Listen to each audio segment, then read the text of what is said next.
से स्वागत है आप सभी लोगों का। रीट के, नीट के और 12th क्लास के अंदर हम बात कर रहे थे। हमने जनन तंत्र की बात करी, वृषण की बात करी और अब अधिवृषण की हम बात करने जा रहे हैं, क्योंकि आप लोगों को जल्दी से इस चीज़ को समझा सकें इसीलिए मैंने कुछ पहले से ही लिख दिया है, क्योंकि लिखने में थोड़ा सा समय भी व्यर्थ होता है और आप लोगों को थोड़ी सी दिक्कत आती है। चलिए, तैयारी की दृष्टि से अगर देखते हैं तो अधिवृषण यानी कि एपिडिडेमस जो होता है उसकी संरचना किस प्रकार की होती है, पहले एक डायग्राम के माध्यम से समझने की कोशिश करते हैं। देखिए, मैंने आपको वृषण की संरचना बताई थी। यह वृषण का बाह्य भाग था, यानी कि हमने क्या बोला था इसे, वृषण कोश।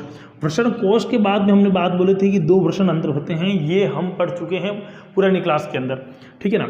अब उसकी डायग्राम को अगर अपन थोड़ा बड़ा करके देखें तो वृषण का इस तरह का भाग हमने देखा था, और वृषण के ऊपरी भाग के ऊपर इस तरह से एक संरचना बनी होती है जो कि एक टोपीनुमा संरचना है, और बहुत सारी नलिकाएं इसमें से निकल करके इस तरह से ऊपर कुंडलित हो जाती हैं। आप लोगों को ध्यान होगा, ये वाला जो भाग है वो अधिवृषण है। मैं आज यही पढ़ा रहा हूँ अधिवृषण, और अधिवृषण जो है बहुत ही महत्वपूर्ण है। प्रश्न कई बार अधिवृषण में से पूछे जाते हैं। सबसे फेवरेट प्रश्न उसका होता है कि शुक्राणु का परिपक्वन कहाँ पर होता है। प्रश्न क्या बनता है, शुक्राणु का परिपक्वन कहाँ पर होता है।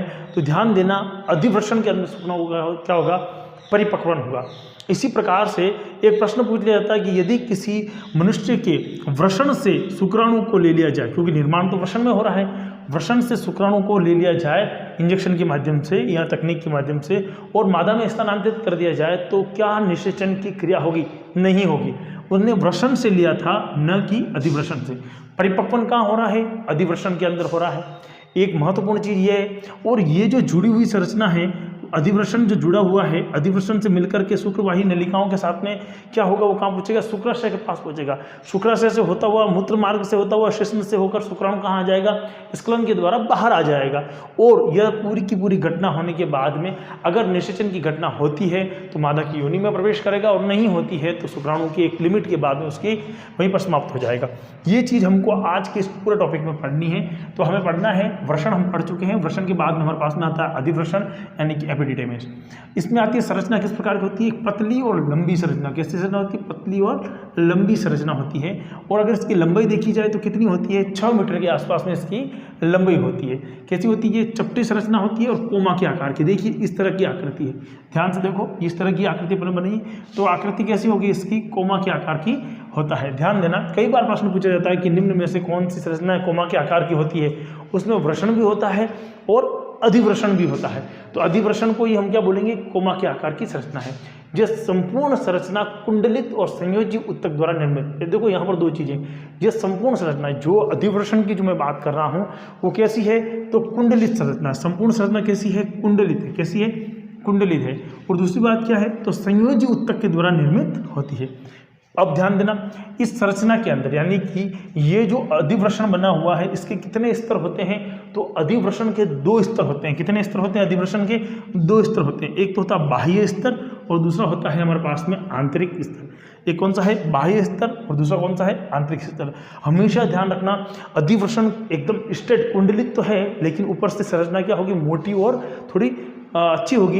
अच्छी संरचना मोटी होने से मतलब क्या हो गया, क्योंकि शुक्राणु का वहन होकर बाहर आना है। अब ऐसी परिस्थिति में वृषण जो होगा उसमें तो शुक्राणु का क्या हो गया, निर्माण हो गया, और परिपक्वन यहाँ पर हो रहा है। तो बाह्य स्तर कैसा होगा, मोटा और पेशीय स्तर होगा। मोटा होगा और कैसा स्तर होगा, पेशीय स्तर होगा। जबकि आंतरिक स्तर जो होगा कैसा होगा, उपकला युक्त स्तर होगा। यहाँ पर क्या होगा कि उपकला से निर्मित स्तर इसमें पाया जाएगा। अब इसी का दूसरा भाग अपन देखते हैं, कंटिन्यू करते हैं। अधिवृषण के कितने भाग हैं? यहाँ से कई बार प्रश्न पूछा हुआ है, 12वीं कक्षा के अंदर भी पूछा हुआ है, नीट में भी आया हुआ है, और रीट के अंदर भी प्रश्न पूछे जा सकते हैं। तो यहाँ पर अपन एक हिंट का उपयोग करेंगे, और हिंट हमारे पास में होगा 3C। कौन सा C? 3C।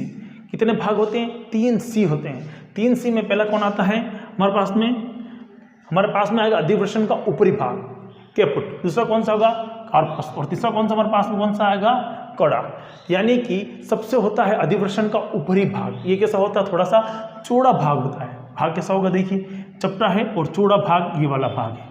दूसरा भाग कैसा होगा? कॉर्पस कैसा होगा, ये मध्य भाग होता है और चपटा होता है, ये मध्य भाग है और फैला हुआ है। चपटा दिखाने के लिए अपन कैसे दिखाएंगे, यूं फैला हुआ है।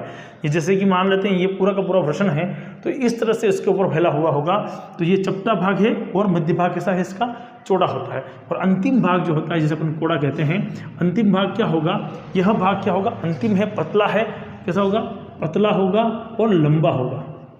कैसा होगा, अंतिम भाग होगा, पतला होगा और कैसा होगा, लंबा भाग होगा।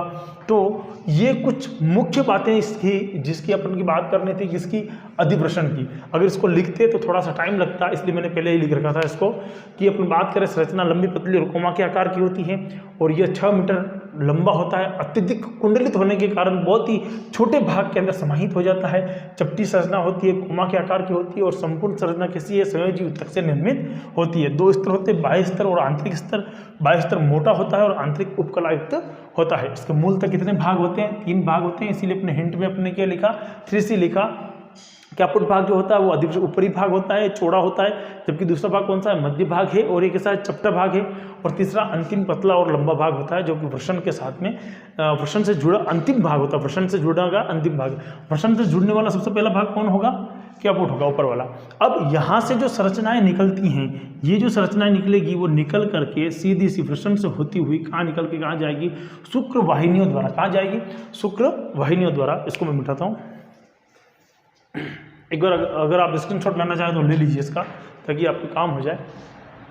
ले लिया, चलिए अब देखिए क्या होता है कि शुक्र वाहिनियाँ जो पाई जाएंगी वो इसको कहाँ लेकर जाएंगी, शुक्राशय में लेकर जाएंगी। तो लिखेंगे अपन शुक्र वाहिनियाँ परिपक्व शुक्राणु को कहाँ लेके जाएगी, शुक्राशय में लेके जाती है, शुक्राशय में लेकर जाती है।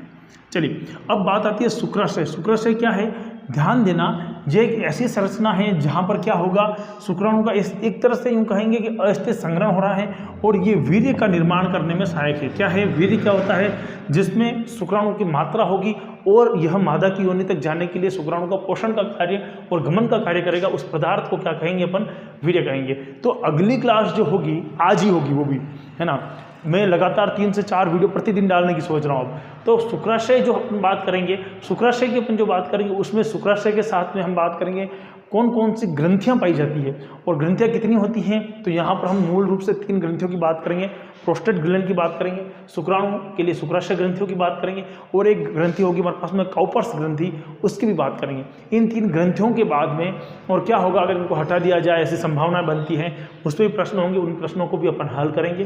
तो आज जितना महत्वपूर्ण टॉपिक है उसको पढ़िए और अपनी अगली क्लास के लिए तुरंत प्रभाव से तैयार हो जाइए।